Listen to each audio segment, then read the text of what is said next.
Naród rzekomo wybrany atakuje kolejny region. Przedstawiam historię tego narodu, by mieć szersze spojrzenie na to, co widzimy dzisiaj. Izrael. Małe państwo o wielkim znaczeniu.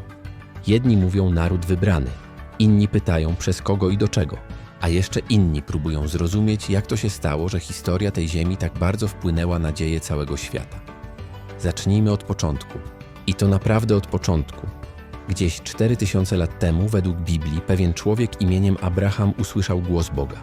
Nie byle jaki głos, bo głos, który kazał mu zostawić wygodne życie w mieście Ur i wyruszyć w podróż do ziemi, która miała należeć do niego i jego potomków na zawsze. Tak narodziła się historia narodu, który dziś znamy jako Izrael, syn Abrahama. Izaak, wnuk, Jakub, który zyskał nowe imię – Izrael. A jego potomstwo, Izraelici, z czasem osiedlili się w Egipcie. Tam, jak to często bywa w historii, gościnność się skończyła, zaczęła się niewola. Potrzebny był więc bohater. Mojżesz, ten sam, który przemawiał do Faraona, rzucał plagi, rozdzielał wody morza i prowadził lud przez pustynię.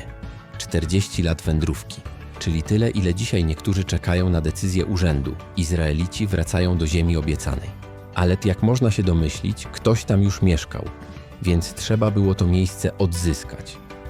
Następują wojny, podboje, walka o każdy skrawek piasku. I tak z czasem powstaje potężne królestwo pod wodzą króla Dawida, a potem jego syna Salomona, znanego z mądrości i dość kosztownej świątyni. Po Salomonie wszystko się sypie, królestwo się dzieli, a potem przychodzą inni – Asyryjczycy, Babilończycy, Persowie, Grecy i w końcu Rzymianie. Świątynia zburzona, lud rozproszony. Tak rodzi się diaspora. Żydzi zaczynają żyć rozsiani po całym świecie, często jako mniejszość, często bez praw, bez bezpieczeństwa, bez państwa. Przez kolejne wieki historia tego narodu pisana jest krwią i tuszem, w synagogach, w gettach, w listach pisanych z ukrycia. Aż w końcu dochodzimy do XX wieku.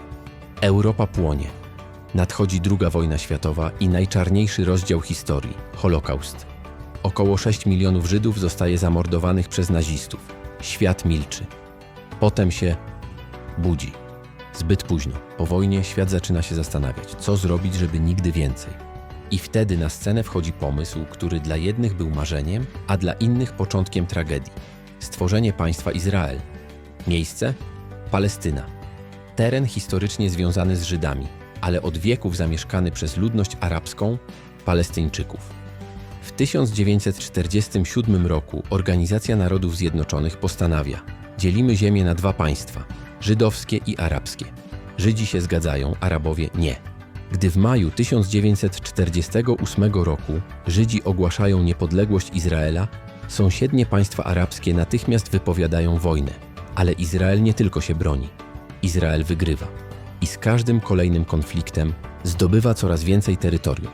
W 1967 roku dochodzi do wojny sześciodniowej.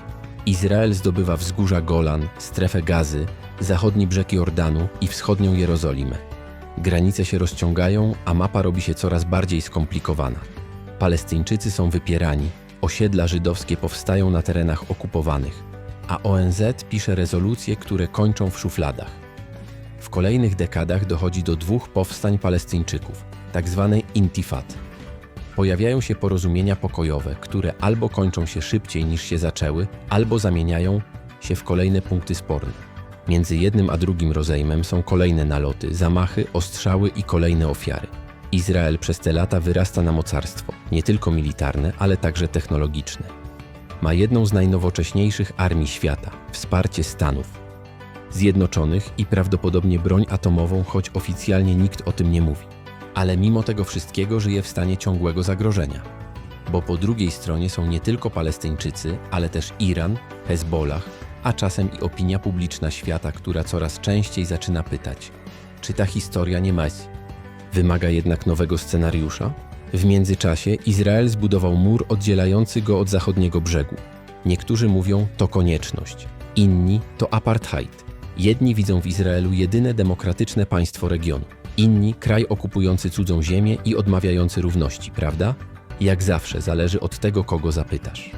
Dziś Izrael to państwo silne, wpływowe, ale jednocześnie osamotnione. Z jednej strony mówi, a mamy prawo się bronić. Z drugiej nieustannie walczy, osiedla, bombarduje, odpowiada.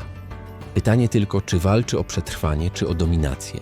Bo historia Izraela to opowieść o przetrwaniu, ale też dla wielu historia o sile, która zbyt łatwo przechodzi w przemoc. Naród, który kiedyś błagał świat o dom, dziś decyduje, kto w jego okolicy może mieć własny. Historia narodu wybranego to morze krwi ludzkiej przelanej przez wieki. Skoro Bóg wybrał ten naród i stworzył człowieka na obraz i podobieństwo swoje, na usta ciśnie się pytanie, czy Bóg karmi się krwią, by istnieć, skoro naród gnębiony przez wieki sam staje się katem?